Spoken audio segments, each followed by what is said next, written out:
Што адказаў Роман Пратасевіч на прапановы Лукашэнкі? Куды знік беларускі мільянер Уладзімір Дзялендзік? І як былы КДБшнік адкрыў даволі падазроны бізнес? Вітаем, сябры! Гэта наша Ніва, і зараз мы ўсё вам раскажам. Ёсць вясельныя генералы, а ў Беларусі знайшоўся вясельны галоўнакамандуючы. Аказваецца, што Лукашенко хацеў ажаніць Романа Пратасевіча з Сафіяй Сапегай. Пра гэта расказвае губернатар расійскага прыморскага краю Кажамяка. Калі памятаеце, гэты чыноўнік прыязджаў сустракаць Сапегу, калі яе выпусцілі з гомельскай жаночай калоніі. І пасля ён забраў дзяўчыну ў Расію. Цяпер Кажамяка расказаў, што ён і Лукашенко прапаноўвалі Сафіі і Роману Пратасевічу ажаніцца, пакуль дзяўчына яшчэ была за кратамі. Цытата: «Яна проста ў гэтага хлопца закахалася, а ён яе кінуў. З Александром Рыгоровичам мы прапанавалі ім ажаніцца і іх выпусціць». Канец цытаты. Але па словах чыноўніка, Пратасевіч ад Сафіі адмовіўся. Цяпер жа дзяўчына жыве разам з бацькамі і ў яе ўсё добра. Пратасевіч жа, як памятаем, усё ж паспеў ажаніцца падчас свайго знаходжання пад хатнім арыштам. Прычым яго абранніцай стала яго ж былая жонка Маргарыта Грыцкевіч. У 19-м годзе Роман і Маргарыта ўжо браліся шлюбам, але ён аказаўся вельмі кароткім. Пара разышлася літаральна праз некалькі месяцаў. Паглядзім, наколькі удалай будзе другая спроба. Мільянер Уладзімір Дзялендзік з'ехаў з Беларусі. Дзялендзік – адзін з самых паспяховых беларускіх прадпрымальнікаў. Ён стваральнік кампаніі «Дарыда», чыя вадзічка стаіць у кожнай беларускай краме. Ён у свой час меў і аднайменны футбольны клуб, і аж 2 тэрміны пабыў дэпутатам. Зразумела, што такі чалавек у Беларусі апазіцыянерам быць не можа, але Дзялендзік хоць і ўхваляў Лукашэнку, але ж і сваё меркаванне заўсёды меў. Яшчэ ў 19-м годзе Дзялендзік не хаваў, што выступае супраць аб'яднання Беларусі з Расіі і ўвядзення адзінай валюты, пра якую тады актыўна хадзілі чуткі. Ён крытыкаваў законы пра дармаедаў, казаў, што патрэбныя змены ў эканоміцы. А перад выбарамі 20-го года Дзялендзік казаў, што Лукашэнку варта б было б адпусціць бабарыку. Таксама мільянер прапаноўваў ліквідаваць і Белую Русь, і БРСМ, а таксама звяртаў увагу, што жорсткія дзеянні АМАПу толькі дапамагаюць людзям яшчэ больш ненавідзець уладу. Праўда, пасля выбараў і пратэстаў Дзялендзік знік з публічнай прасторы. Як удалося высветліць, трыбуне бізнесмен пакінуў Беларусь. Як кажуць яе суразмоўцы, Дзялендзік зразумеў, да чаго ўсё ідзе, як будзе развівацца сфера бізнесу пасля ўсіх паслявыбарчых падзеяў і прыняў рашэнне з'ехаць з Беларусі. Па звестках партала «Трыбуна» бізнесмен цяпер жыве ў Іспаніі, дзе да гэтага ўжо пасялілася ягоная дочка Наталья. Яна замужам за каталонцам і разам з мужам даўно займалася прасоўваннем прадукцыі «Дарыды» на іспанскі рынак. Цяпер на Пірэнеі перабраўся і Уладзімір Дзялендзік. Па дакументах ён застаецца заснавальнікам «Дарыды», якая працягвае працу і прыносіць бізнесмену някепскі пасіўны даход. Цікавы бізнес беларускага КДБшніка. Дмітрый Пабярджын у 16-18 гадах узначальваў прэс-службу Камітэта дзяржаўнай бяспекі. Партал «Зеркала» даведаўся, што цяпер спецслужбіст, аказваецца, заснавальнік і кіраўнік IT-кампаніі. Па інфармацыі Белпол, яшчэ ў 18-м годзе падчас працы ў КДБ Пабярджын трапіў у непрыемную гісторыю. У дакументах пра камандзіроўку ён указаў няправільныя даныя і атрымаў лішнія грошы. За гэта яго знялі з кіравання прэс-службай і перавялі на ніжэйшую пасаду. Па гэтай сітуацыі нават праводзілася службовае расследаванне ўпраўленнем уласнай бяспекі КДБ. А ў 20-м годзе Пабярджын зноў трапіў у непрыемнасці. Ён і палкоўнік КДБ Андрэй Мільчанка сталі удзельнікамі бойкі ў кавярні ў Гомелі, дзе быў збіты дырэктар установы. Пабярджын казаў, што не мае дачынення да злачынства. Пазней прайшоў суд, Мільчанку далі 7 гадоў і пазбавілі звання палкоўніка, але ж Пабярджын застаўся на волі. Ці панёс ён нейкае іншае пакаранне, невядома, але па нашай інфармацыі у КДБ праз гэтую гісторыю Пабярджына папрасілі на выхад. Цяпер жа былы спецслужбіст усплыў у IT. Пабярджын стаў заснавальнікам і кіраўніком кампаніі «Геймод», якая распрацоўвае камп'ютарныя гульні. Прычым з яго фірмай усё вельмі цікава. Да 22-го года «Геймод» называўся зусім інакш – «Юранекс Безопасность», а заснавальнікамі гэтага «Юранекса» былі Пабярджын і Александр Романовскі, былы супрацоўнік службы бяспекі Лукашэнкі. Романовскі таксама персанаж вельмі няпросты. Ён мае дачыненне да кампаніі кампаніі, якія заснавалі Гардсервіс, звязаную з уладамі службу ахову, якая адзіная ў Беларусі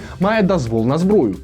Гардсервіс яшчэ называюць дзяржаўнай прыватнай вайсковай кампаніяй, прасцей кажучы, лукашэнкаўскім аналагам Вагнера. Але ж вернемся да Пабяржына. Цяпер спецслужбіст змяніў шэры піджак на белы світшот і публікуе сваё фота ў вялікіх навушніках. Напэўна, каб нагадваць геймера. Вось толькі чым дакладна займаецца яго кампанія, сказаць цяжка. Афіцыйнага сайта ў гейммод няма. У інтэрнэце кампанія апісваецца як міжнародная студыя распрацоўкі топавых гульняў. Для разумення, гэта індустрыя на дзясяткі і сотні мільёнаў даляраў. Вось толькі сувязі пабяржынскай кампаніі з нейкай вядомай паспяховай гульнёй журналісты не знайшлі. Над якімі праектамі яна працуе, увогуле невядома. Ну і напрыканцы. Пабяржын стварыў філіал гейммода яшчэ і ў Польшчы. У польскай кампаніі ён таксама афіцыйна лічыцца заснавальнікам. Інфармацыю пра гэта адшукаць вельмі проста. У польскім філіяле ўжо працуе 14 чалавек. Акрамя таго, цяпер актыўна шукаюць новых работнікаў. Цікава, праўда, ці ведаюць палякі, што немалады дырэктар у белым шведрыку гэта ветэран лукашэнкаўскага КДБ. Жудасная гісторыя адбылася ў Капыльскім раёне. Там 22 лістапада загінуў мясцовы жыхар. 40гадовы мужчына абліўся бензінам і падпаліў сябе. У вёсцы ходзяць чуткі, што прычынай маглі быць праблемы ў сям'і. Кажуць, што нядаўна ад мужчыны сышла жонка, пасля чаго той выглядаў вельмі засмучаным. Але дакладнай інфармацыі пра здарэнне пакуль няма. Вядома толькі, што мужчыну ўжо пахавалі. У яго засталася непаўналетняя дачка.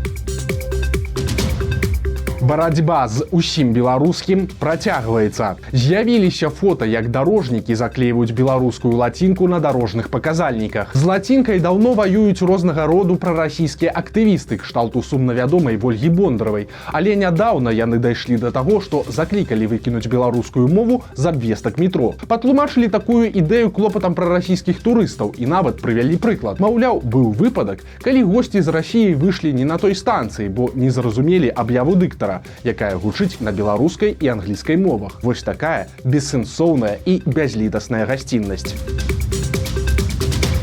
Пакатушкі на самакаце скончыліся кепска. У Бабруйску судзілі 20гадовую дзяўчыну. Яшчэ ў жніўні яна ехала на арэндным электрасамакаце і збіла 5гадовае дзіця.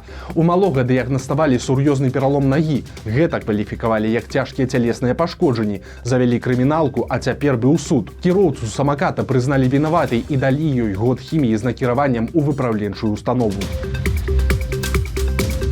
Бяжы моўчкі. З'явіўся праект новага загада для беларускіх спартсменаў. Вось што хочуць чыноўнікі. Усе выступленні, інтэрв'ю і нават пасты ў садсетках трэба будзе ўзгадняць з міністэрствам спорту. Не хочаш? Тады звальняйся. Таксама звальненне пагражае за непавагу да дзяржаўных інстытутаў і канстытуцыйнага ладу, за дзеянні, якія накіраваныя на парушэнне грамадскага парадку і гэтак далей. Прасцей кажучы, напісаў крытычны пост – да пабачэння. Даў няправільнае інтэрв'ю – да пабачэння. Трапіўся сілавікам і сеў на суткі – аналагічна. Усяго добрага. Міліцыя пахвалілася тым, як яна працуе. У Рэчыцы нехта сарваў чырвона-зялёны сцяг з будынку юрыдычнай кансультацыі. Сілавікі старанна ўзяліся за пошук такога небяспечнага злачынцы.